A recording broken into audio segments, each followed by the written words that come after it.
Welcome back to Dane Comics. And on today's episode, I want to talk about my number one main influence as an artist.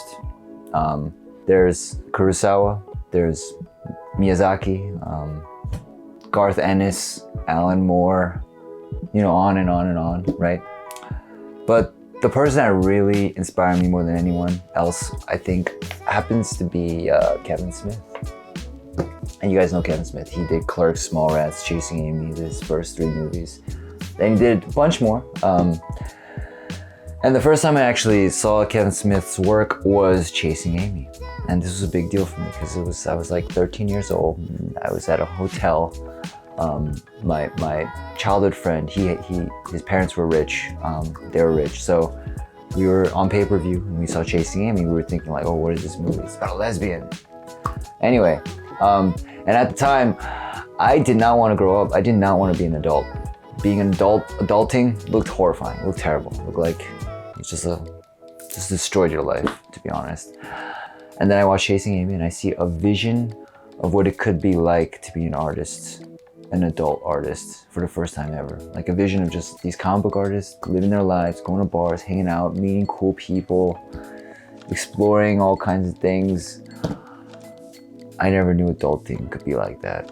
And it completely changed the way I saw growing up. And I wanted to grow up for the first time ever. And that's why that film just had such a big impact on me. It just saw a different vision of the future. And I feel like my life, I've been kind of manifesting that future ever since. Even ended up dating a lesbian, but that's a different story. It's a bad story, it's not a good story. Anyway, so another thing awesome about Kevin Smith is that then I watched Clerks. After Chasing Amy, I watched Mallrats, and then I watched Clerks. And then I saw like, wait, maybe I can do this. Because I know Kevin Smith was influenced by Linklater when he saw Slacker and he thought, I can do this. And then Kevin Smith apparently sold off most of his comic book collection, got a bunch of credit cards, maxed them out, invested in himself, and made Clerks. And even though he has a little bit of regret over selling his collection, he knows that by investing in himself, he transformed his life and has the lovely life he has today. So after you watch Clerks, you think, oh, wow, maybe I can make a movie. And it made me realize I can make a movie. I can kind of see the skeleton of what was happening. Because it's not the most polished film. It's still a great film. But you can kind of see how it was like a bunch of friends getting together in the neighborhood and working together to make this thing happen. And it was just pushing the envelope just enough to be entertaining and really like a zeitgeist defining film at the time. It was pretty big at the time. It was sort of like the next Slacker. Then in 1998, I went to go meet Kevin Smith. So I was a huge fan of Kevin Smith, and he started writing comic books. Joe Quesada had him come on board to Marvel and work on the Daredevil series. And this was after he did a couple of other comics of his own properties, Clerks and Jay and Silent Bob stuff. And I thought, wow, he's freaking awesome as a comic book writer. I was really surprised. I also believe him entering the fold at Marvel was the beginning of high-level like writers from other mediums coming in and boosting sales, boosting profiles of titles, and brought about the real push for the writer, or at least the writer taking on a bigger spotlight after the British guys in the 90s, right? In the late 90s, a lot of like non-comic book people started coming in writing. That's how Identity Crisis was made. And a bunch of other titles, and even a lot of titles today from Aftershock, Boom. It's from TV writers kind of making their projects in the comic space. But I believe this wave started with Kevin Smith. So anyway, in 98, I found out he was gonna go be at the Big Apple Comic Con. And I was so excited. I was like, oh man, I have to meet him, I have to go to meet him. And I got really excited. I gathered all the comics I had and I went to go see him. And you know how they say like never meet your heroes? I got really lucky because he was so gracious, he was so kind. I just remember like waiting online, getting suddenly so nervous, and it kind of surprised me. I saw him like sitting in the chair, and he had the red sneakers on. He was kind of swinging them back and forth, kind of like a kid. And I was like, oh my God, I'm getting so close to him, right? And I was actually starstruck. I couldn't even talk. My friend Tover came with me, and he had to speak for me. And I'm never starstruck, like ever. I've met so many people, nothing. They do nothing for me. But when I met Kevin Smith, I was just nothing. And my friend Topher is like, hey, this is my friend Dan. He's a big fan of yours. He's like, oh, cool. And I think Kevin Smith could see how nervous I was, but he just kept talking to me. Kind of helped me just like relax, be in the moment. And he signed the comics, right? And it was awesome. I actually also had extra copies of the comics that he wrote to get signed for my friend Jeff at the time. And Jeff and I are still best friends, but in '98 we just met. And so I didn't know this at first, but when I said, yeah man, I'll get your comic book signed, right? And he asked me, how much money you want for that? I was like, what? No, I'm gonna be there. I'm just gonna do it, right? Anyway, turns out he was so moved that I didn't ask for money that he realized what kind of person I am. And we've been best friends ever since. But apparently that was like a big deal for him. I didn't know. Anyway, so here's the comics. This is Clerks issue 1, and he wrote, Dan, porn. Just pointing out that that's porn, just in case I didn't notice.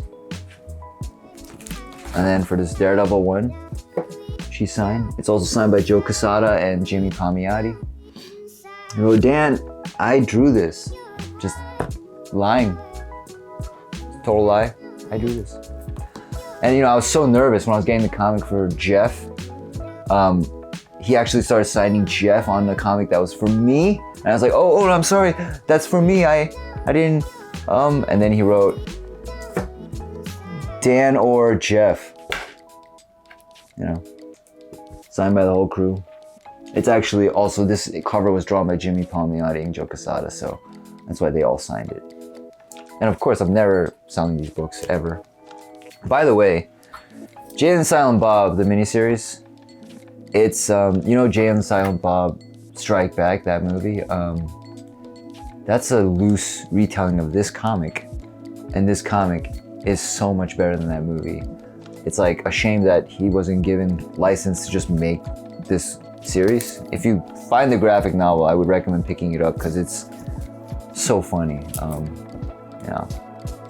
I have issues 1 through 4. These were not all out when he was signing, but. And finally, of the signed comics, Daredevil 2, he wrote, Dan, it's you. This baby, this Caucasian baby. Said it was me. Yeah. Anyway,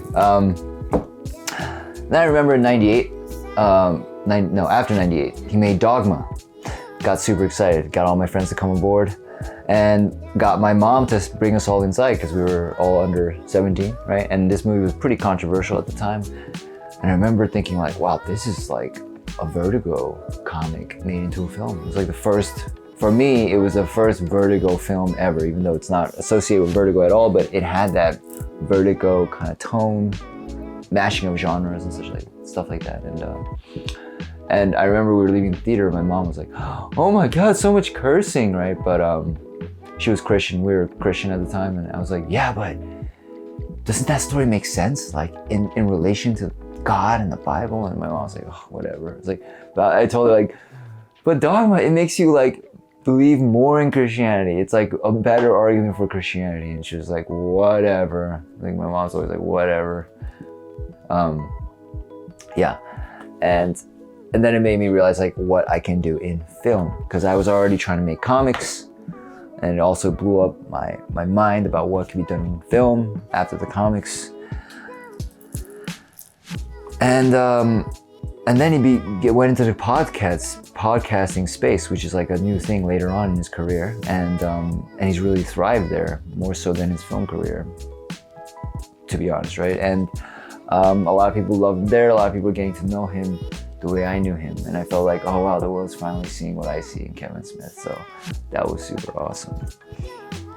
And then of course a couple years ago,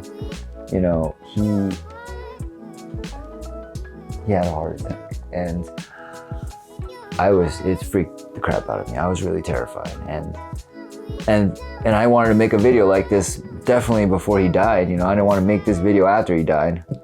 He's still with us, you know, and hopefully he's gonna keep doing it, keep making films, keep doing what he's doing, because he just spreads love throughout the whole community. He's filled with love. People love him.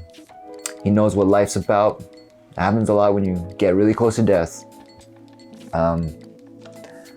And I love the man. So I just wanted to make this video to explain like who my main influence is, how he's inspired me, and how much I appreciate him. And whether he sees this or not, doesn't matter. I just have to get it out there, because I don't think I would be an artist if it weren't for Kevin Smith making me realize how attainable it is and how it's a thing of love to make work. I mean, these things, I think these kind of grounding principles will sustain you as an artist, because if it's about being loved, it's not gonna work out. But if it's about loving the world, your career is gonna be a lot more sustainable rather than being loved. There's like two kinds of artists, and you can tell those two kinds of artists based on that. Anyway, that's it for this video. If you like the video, like, subscribe, and in the show notes, write down who are your favorite heroes real life heroes that are comic book adjacent within the comic book sphere, and get ready for Kevin Smith. He's going to be writing the new He-Man series, which I'm going to be picking up. I think he's going to do a great job on that. He's good. He's a great writer, and really underappreciated as a comic book writer, in my opinion. He's fantastic. Oh, and this Clerks issue 1, it's all about toy collecting, by the way. This is a hilarious story about toy collectors. Came out in '98 before, I don't know. I just think this is a nice comic to revisit, especially if you're a toy collector. It's pretty funny as heck. There's also Oni Double Feature 1, which has the first appearance of Jay and Silent Bob. I got a lot of his comics. Yeah. All right. So that's it. Happy collecting, y'all.